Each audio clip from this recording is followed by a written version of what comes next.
नमस्कार मित्रांनो, आपण गावरान कुक्कुटपालन करतोय।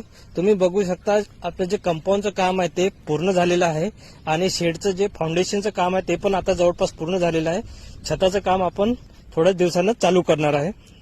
आता आपण मित्रांनो हा फ्री रेंज जो एरिया आहे यामध्ये आपण झाडं लावणार आहोत। त्यासाठी मित्रांनो मी शेवगाचं जे बियाणे आहे ते फ्लिपकार्ट वरून ऑनलाईन ऑर्डर केले आहे।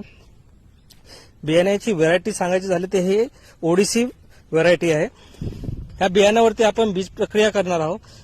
थोडक्यात सांगायचं झालं तर आपण ह्या बियाण्याची उगवण क्षमता जी आहे ते वाढवणार आहोत। त्यासाठी मित्रांनो आपल्याला हे जे बियाणं आहे ते जे साधं पाणी घ्यायचं आहे आणि ह्या बियाण्याला रात्रभर भिजू घालायचं आहे।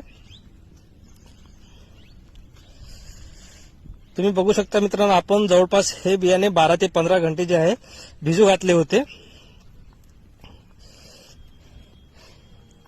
आता त्यानंतर तुम्हाला एक कॉटनचा कपडा घ्यायचा आहे किंवा तुम्ही बारदान घेतलं तरी चालेल। त्यावरती आपल्याला असे आणि सावलीमध्येच अर्धा ते 1 घंटा आपल्याला सुकू द्यायचं आहे। त्यानंतर मित्रांनो तुम्ही कोणतं पण बुरशीनाशक औषधी घ्या, बियाणाला चांगलं लावून घ्या आणि जो आपला फ्री रेंज एरिया आहे तिथे तुम्ही लावून घ्यायचा आहे।